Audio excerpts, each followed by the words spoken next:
I don't understand it either. And she continually talks about everybody else is more confident than she is. Like, what is that? Yeah, actually, now that you say it like that, she has had that since that damn runway date. Yeah. Yes.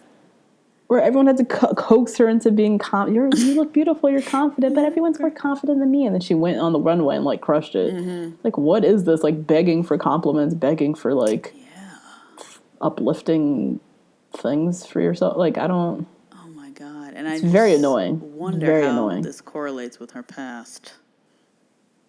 She makes no sense to me. Right? It's like with the past that she has of like fucking everybody's husbands and yet she's up here talking about this whole lack of confidence and like, is this an act? Yeah, like, what is this? Yeah. I don't. It's part of her character that she's putting on. Like, I'll play like the lowly, I'm not so confident, kind of meek girl when really I'm just like this badass homewrecker. Yeah. Like homewrecking bitch. I like, what?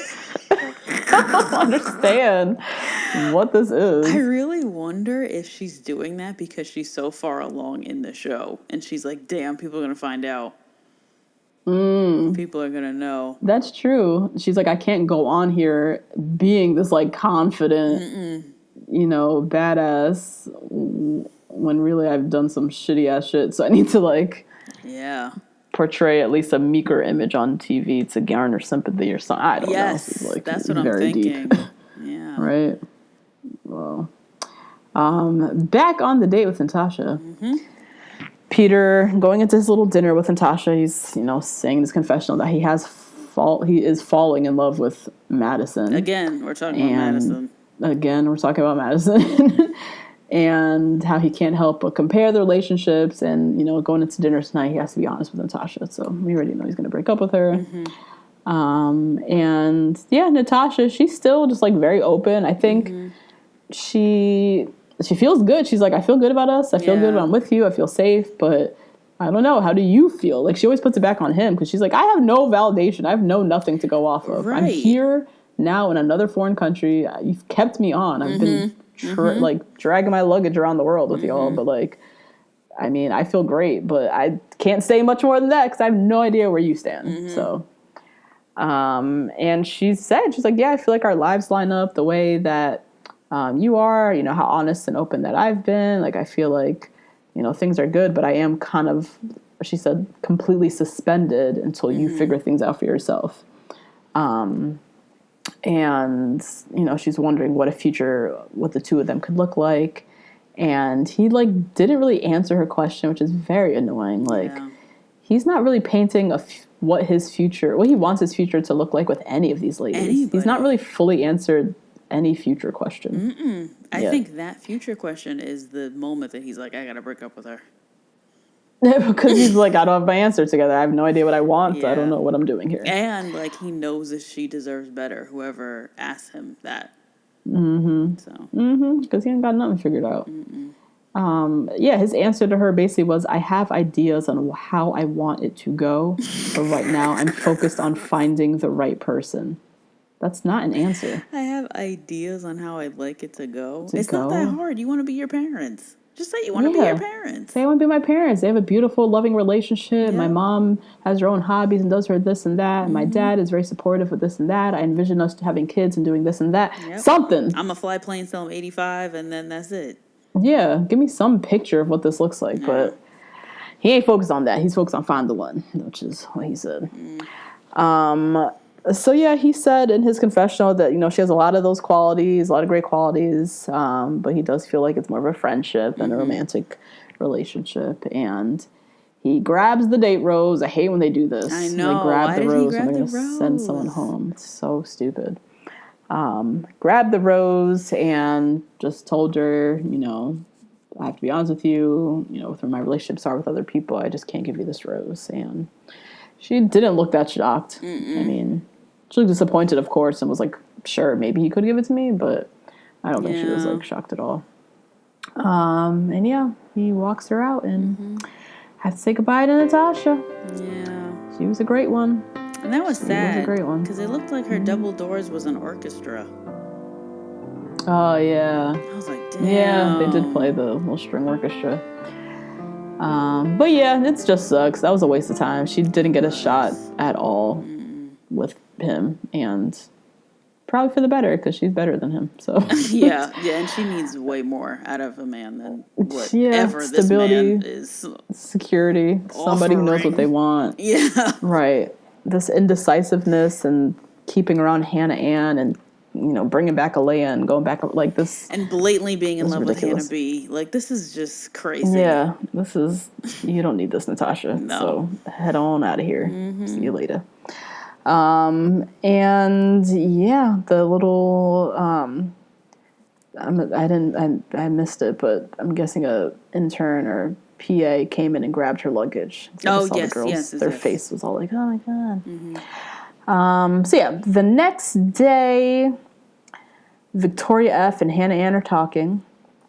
And apparently Victoria and Natasha have been roommates since day one. So yes, I found that quite interesting. Very interesting.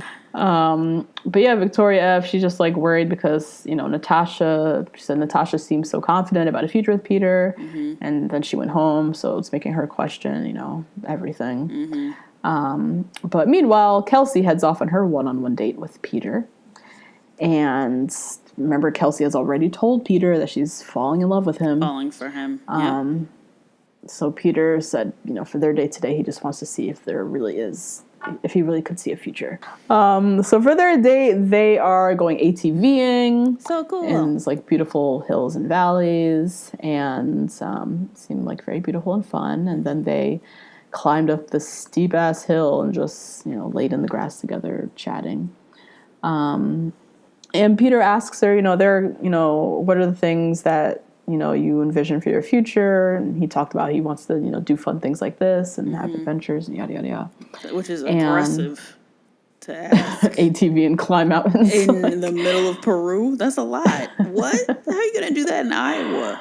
Or wherever? Wherever the hell.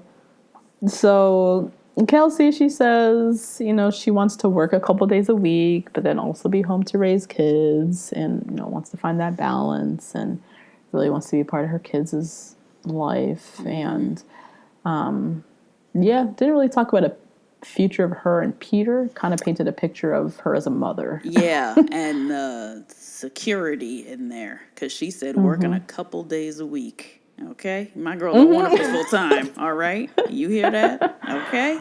And she got some built-in insurance. I know she does, because ain't no part-time offering you no insurance. So my girl has requirements. Has requirements for this husband of hers and much the like income Madison. he will be making. It's great. Yes. Right. So yeah, they just were like rolling around on the hill, making out, all that good stuff. So they head for dinner, and Peter's like, so we're gonna meet your potentially meet your family next week. Like, tell me, more about your family. And Kelsey, we got a story or something. So she says, when you do come to Iowa, you'll meet my mom. She's very sweet. She's probably already baking cookies.